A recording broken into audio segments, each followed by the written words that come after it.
In this video we'll break down how PSG's rotations were a constant threat to Arsenal, but how Arsenal have remained in the tie. With fluidity and rotations, PSG were able to dominate possession for most of the first half from a deep build-up. In order to get around Arsenal's man-to-man press with their front three, Vitinha frequently dropped into the back line to make up the extra player. This movement freed up space for the two fullbacks to move into slightly more advanced positions. This forced the Arsenal fullbacks to press the opposite numbers and leave gaps in behind for PSG wingers to try to exploit, and the Arsenal centre-backs were good at tracking and pressing the wingers into PSG's half. When Vitinha did not drop into the back three, left-back Nuno Mendes had to remain in a deep position to provide a passing angle for the centre-back.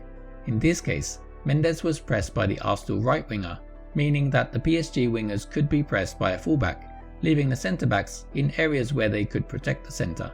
Vitinha operates in a back three, and his clever movement takes away an Arsenal marker for Paco to receive in space and begin another PSG attack. The time and space for the PSG centre-backs allow the left-back Nuno Mendes to attack higher up the pitch. His positioning saw Kvaratskhelia move inside and play between the lines. Another way around Arsenal's press was the dropping movements of Dembele from a centre-forward position, providing a central option. Arsenal were not sure how to handle Dembele, and this was evident in the only goal of the game. Dropping into space in the Arsenal midfield, he receives directly from a defender. With time to turn and run, he finds the winger and then gets into the box for a return pass. In the second half, Arsenal continued to press aggressively using a man-to-man system during PSG's build-up, and PSG continued to find solutions, with Vitinha dropping in to be the spare player, or provide space further forward by pulling a midfielder out of position, which would then be exploited by PSG's second solution, Dembele, dropping into midfield to receive. These rotations in a deep build-up helped PSG get fullback Hakimi into advanced positions as PSG continued to dominate and attack in a fluid 3-2-5, with Dembele sometimes slotting into the two. And wide rotations with the winger moving inside to play between the lines helped PSG find space to attack the Arsenal backline. When the fullback jumped out to press the winger, one of the number 8s looked to move into the space between the centre-back and the fullback to exploit. The winger then looked to dribble inside. Down the right, Doué was assisted by right-back Hakimi, who constantly looked to take up central positions in Arsenal's backline. This freed up space for Doué, but also saw Hakimi get in behind Arsenal's defence. Arsenal matched PSG's starting 4-3-3 formation, but quickly adapted to a back three when in possession. Lewis Skelly often moved into a midfield pivot position alongside Rice to give Arsenal a 3-2 shape.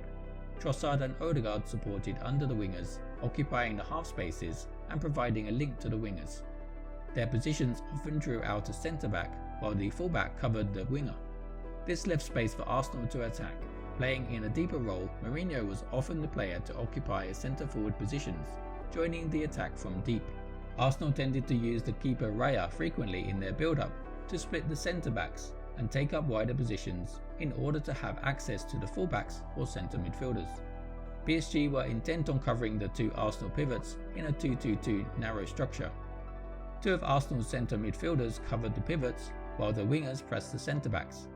Movements towards the keeper left passing angles to a centre-back. However, one of PSG's attackers dropped back to cover an advanced fullback on the right while Hakimi pressed up to cover the other.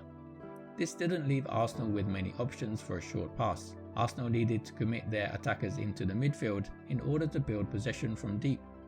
This left the two wingers in advanced positions high up the pitch, outside of PSG's defence, and find them with long diagonal balls over the top. In more controlled periods of play, Arsenal's wingers were able to receive outside of PSG's 4-1-4-1 defensive block, with PSG intent on keeping their back four tight. It was up to a PSG winger to track and cover the spaces on the outside, as Arsenal's number 8s joined Trossard in occupying the PSG defence. From the 4-1-4-1, Vitinha often dropped into the defence during out-of-possession phases too. This allowed the defence to widen, giving an opportunity for the fullback to double up on the dangerous Arsenal wingers.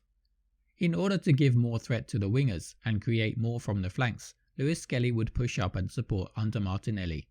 This meant that PSG could no longer double up on the wingers, who could then attack their direct opponent by carrying the ball to the byline or cutting inside. Lewis Skelly's run from a central position driving past his marker opens up space for a pass through to Martinelli, running in behind to create a chance with an XG of 0.22. Trossard's chance with an XG of 0.26 was also created by Rice driving from central positions, with another pass through the defence, but Donnarumma was in good form. Although PSG have dominated possession for large parts of the game, the XG shows us that Arsenal had the opportunities to get something from this game.